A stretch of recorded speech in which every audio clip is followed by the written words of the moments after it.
Yayan 30 tahun, bukanlah seorang pengojek online biasa. Ia adalah veteran jalanan ibu kota yang memilih bekerja di jam-jam paling sunyi, dari pukul 10 malam hingga azan subuh. Bukan karena tarifnya lebih tinggi, melainkan karena ia memiliki kemampuan yang tak disadari, sebuah sensitivitas yang menarik perhatian hal-hal yang tidak seharusnya terlihat. Yayan menyebutnya getaran malam. Motor bebeknya, yang ia juluki si kuda besi, telah menjadi saksi bisu ribuan kilometer jalanan.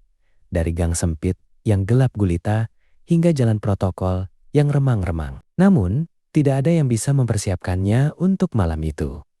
Malam yang mengubah getaran malam menjadi teror abadi. Babak 1. Orderan fiktif dan aroma kembang 7 rupa. Malam itu jam 1:17 WIB. Jakarta terasa dingin dan mencekam. Setelah guyuran hujan deras, Yayan sedang ngetem di bawah jembatan layang yang sepi. Menyeruput kopi sisa sambil memandangi layar ponselnya yang redup. Tiba-tiba, sebuah notifikasi masuk Gorit. Rute cukup jauh, sekitar 25 km dari posisinya, menuju suatu tempat yang asing. Jalan Pucuk Beringin nomor 13, dekat TPU kuno, Cipta Rasa. Nama pengorder, Nona Lebar. Rating, belum ada. Yayan mengernyit. TPU kuno Cipta Rasa adalah tempat yang dihindari semua pengemudi. Bahkan, di siang hari, letaknya jauh di pinggiran kota, di balik hutan beton, yang belum tersentuh pembangunan. Sebuah mitos lokal mengatakan, kuburan itu adalah tempat peristirahatan terakhir para bangsawan zaman kolonial, dan arwah mereka tidak suka diganggu. Awalnya ia ingin membatalkan, namun ia ingat uang sewa kontrakan yang harus dibayar lusa. Ia pun menekan tombol ambil pesanan. Lokasi pickup Nona Lebar berada di depan sebuah rumah tua bergaya Belanda di kawasan elit yang sudah lama ditinggalkan. Pagar besi berkarat dan tanaman rambat liar menutupi hampir seluruh bangunan. Lampu jalan di depan rumah itu mati, menambah suasana seram. Ketika Yayan tiba, ia melihat seorang wanita berdiri di balik pagar. Penampilannya aneh. Ia mengenakan kebaya hijau kuno dan kain batik gelap. Rambutnya disanggul rapi. Wajahnya sangat pucat, seperti tidak pernah tersentuh sinar matahari, dan ia tidak membawa tas. Yang paling mencolok, dari tubuh wanita itu tercium aroma yang sangat pekat. Campuran melati, kenanga, dan kamboja kembang 7 rupa yang biasa digunakan untuk ritual. "Selamat malam, Mbak." Dengan Nona Lebar, tanya Yayan. Berusaha profesional meskipun bulu kuduknya sudah berdiri. Wanita itu hanya mengangguk pelan, tanpa suara. Matanya besar, gelap, dan tatapannya kosong. "Mau ke TPU kuno, Cipta Rasa?" "Ya, jauh loh Mbak."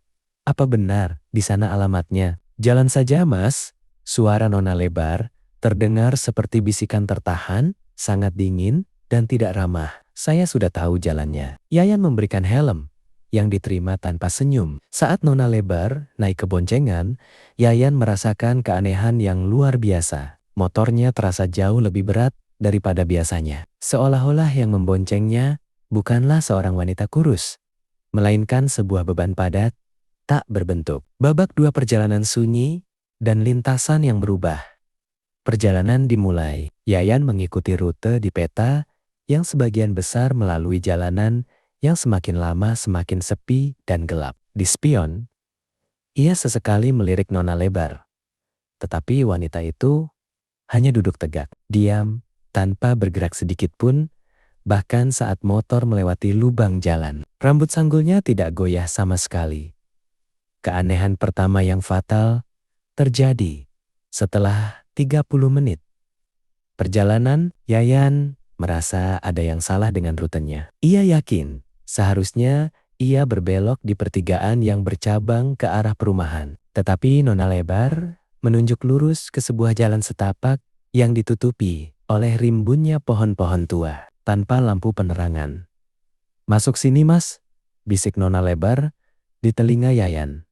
Kali ini bisikannya terasa sedingin es, dan Yayan bersumpah ia mencium sedikit bau tanah basah dan lumut di antara aroma kembang. "Tapi Mbak, ini sepertinya Jalan pintas yang salah, GPS saya menunjukkan. Jalan saja, saya bilang. Saya tahu jalannya, potong Nona Lebar, nadanya kini lebih tegas, tetapi tetap tanpa emosi.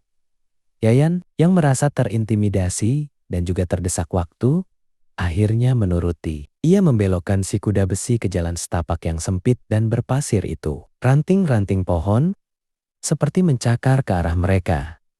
Dan udara mendadak terasa jauh lebih pengap. Sekitar 10 menit di jalan itu, Yayan merasa motornya bergetar hebat. Ia melirik speedometria, hanya bergerak sekitar 10 km jam. Tetapi rasanya seperti sudah melaju kencang selama berjam-jam. Ia melihat spion lagi. Kali ini, yang ia lihat bukan lagi wajah pucat, melainkan pantulan wajahnya sendiri di spion yang berembun. Dan di belakangnya, sebuah kabut putih tebal yang siololala menyelimuti boncengan. Namun tidak menyentuh dirinya. Motor ini terasa sangat berat. Sangat berat. Yayan menelan ludah. Ia mencoba menyalakan rokok untuk menenangkan diri. Tetapi tangannya gemetar hebat. "Mbak, kita sudah sampai mana? Jalanan ini tidak ada ujungnya," tanya Yayan. Suaranya sedikit bergetar. Nona Lebar menjawab, "Sebentar lagi, Mas, putar saja di depan, di bawah pohon beringin itu." Yayan melihat ke depan. Jalan setapak itu memang berakhir di depan sebuah pohon beringin raksasa. Pohon itu begitu besar, hingga bayangannya menutupi seluruh area, menciptakan kegelapan yang absolut. Di pangkal pohon itu, ada semacam gapura batu kuno yang hampir roboh. Yayan tahu, itu adalah gerbang belakang TPU kuno Cipta Rasa. Babak 3 pengakuan yang membekukan. Yayan memberhentikan motor tepat di depan gapura batu. Mesin motornya tiba-tiba mati. Seolah-olah kehabisan napas. Seluruh tubuh Yayan terasa kaku.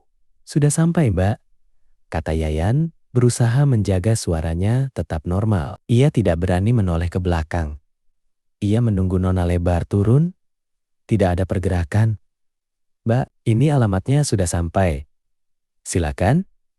Hening, Yayan memberanikan diri untuk melirik spion. Nona Lebar masih duduk di sana, tetapi sekarang ia tidak lagi menghadap ke depan. Kepalanya menunduk, dan rambut panjang hitamnya tergerai menutupi wajah. Namun, Yayan melihat bayangan di spion yang paling menakutkan. Kain batiknya yang tadi tampak biasa, kini terlihat lusuh, robek di beberapa bagian, dan basah kuyup oleh tanah. Tiba-tiba, Nona Lebar mengangkat kepalanya. Yayan tidak bisa berteriak. Ia tidak bisa bergerak. Di hadapannya, di spion, wajah Nona Lebar sudah tidak lagi pucat. Wajah itu kini hitam, bengkak, dan membusuk. Mata besarnya yang gelap menatap Yayan dengan tatapan dendam yang kosong. Dan di antara bibirnya yang menghitam, ia melihat gigi yang tampak aneh. "Terima kasih, Mas Yayan," suara Nona Lebar terdengar seperti desisan angin di lubang kubur. Lelah sekali menunggu ada yang mau mengantar. Yayan tersentak. Nona Lebar tahu namanya, padahal ia belum membuka aplikasi untuk menyelesaikan orderan. "Si siapakah kamu?" Yayan tergagap, keringat dingin membasahi punggungnya. Ia berusaha memutar kunci motor, tetapi tangannya mati rasa. Nona Lebar mendekatkan wajahnya ke telinga Yayan, dan bisikannya kini adalah ratapan sedih yang menusuk, bercampur dengan bau anyir dan belerang. "Saya sudah 3 hari dijemput di rumah itu, Mas. 3 hari lalu, saya kecelakaan motor, tepat di depan rumah itu. Tidak ada yang mau menolong. Semua pengemudi online yang mengambil pesanan saya selalu membatalkannya di tengah jalan. Mereka takut Nona Lebar menghela napas yang berbau busuk. Tapi, kamu beda, Mas Yayan. Kamu tidak membatalkan. Kamu sangat butuh uang untuk kontrakan, bukan?" Yayan merasa seperti dihantam palu godam. Nona Lebar tahu detail pribadinya yang paling sensitif. Nona Lebar mulai turun dari boncengan. Gerakannya sangat lambat. Seperti boneka kayu yang digerakkan dengan benang yang sudah rapuh. Yayan akhirnya berhasil memutar kunci motor, tetapi si kuda besi tetap diam membisu. Saat Nona Lebar berdiri di samping motor. Tingginya jauh melampaui Yayan. Sanggul di kepalanya terlepas, dan rambut panjangnya yang basah terurai hingga menyentuh tanah. Dari balik kain kebaya yang robek, Yayan melihat kakinya tidak menapak. Hanya ujung-ujung jari kakinya yang hitam menyentuh pasir. Nona Lebar mengeluarkan selembar uang lusuh dari balik kebaya. Uang itu tampak kuning, kotor, dan berbau tanah. "Ini ongkosnya, Mas," katanya. Dengan senyum yang membuat wajahnya yang busuk semakin mengerikan. "Ambil dan kamu bebas. Anggap ini pesanan terakhirmu malam ini." Yayan hanya bisa mengulurkan tangan yang gemetar. Saat jari Nona Lebar menyentuh kulitnya, Yayan merasakan dingin yang menusuk hingga ke tulang. Seolah memegang bongkahan es, ia segera menarik uang itu dan memasukkannya ke saku jaketnya. Selamat tinggal, Mbak," bisik Yayan. Nona Lebar tidak menjawab. Ia berbalik dan berjalan perlahan menuju gerbang batu kuno. Setiap langkah yang ia ambil, rambutnya semakin memanjang dan badannya semakin besar dan transparan. Saat ia mencapai gerbang, ia berbalik sekali lagi, dan kali ini wajahnya adalah tengkorak yang ditutupi oleh sisa-sisa kulit hitam. "Terima kasih, Mas Yayan." Suara itu menggema. Bukan hanya di telinga Yayan, tetapi di dalam tempurung kepalanya. Dan kemudian, Nona Lebar menghilang di balik gerbang batu, seolah-olah terserap oleh kegelapan di dalamnya. Babak terakhir, jejak yang tak terhapuskan. Setelah Nona Lebar menghilang, motor Yayan tiba-tiba menyala dengan sekali starter. Yayan tidak berpikir dua kali. Ia memutar motornya dan melaju kencang, meninggalkan tempat terkutuk itu tanpa menoleh sedikit pun. Ia melaju di tengah malam. Napasnya tersengal-sengal. Air matanya bercampur keringat. Ia mengutuk dirinya sendiri karena mengambil orderan itu. Ia mengutuk dirinya karena butuh uang. Sesampainya di rumah kontrakan, ia segera mengunci pintu. Ia menyalakan semua lampu dan meminum air putih sebanyak-banyaknya. Ketika ia merogoh saku jaketnya untuk melihat uang dari Nona Lebar, ia terkejut. Uang itu ada di sana, tetapi bukan uang kertas. Yang ia pegang adalah selembar daun kering yang sudah usang dan rapuh. Dan di permukaan daun itu tertulis dengan tinta merah darah yang samar. "Lunas sampai jumpa lagi, Mas Yayan." Yayan menjerit, melempar daun itu ke lantai.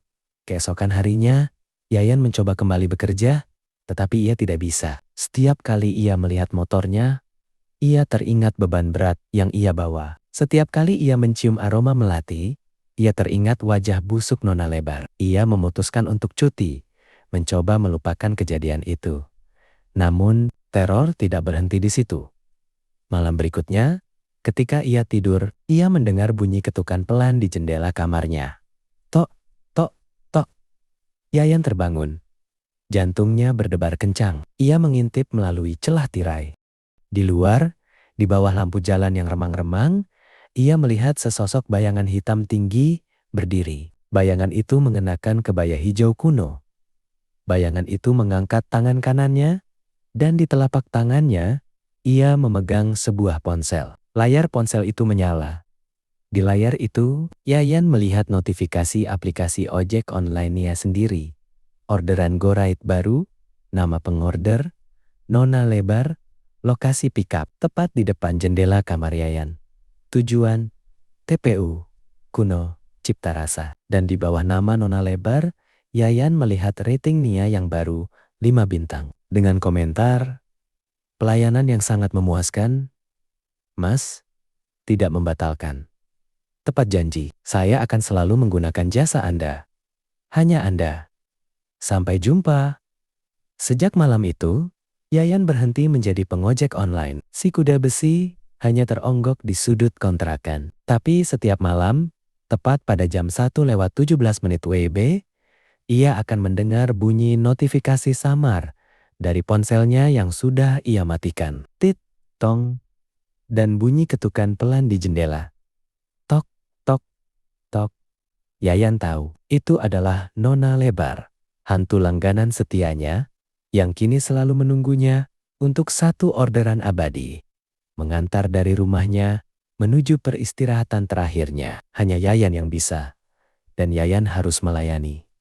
Tamat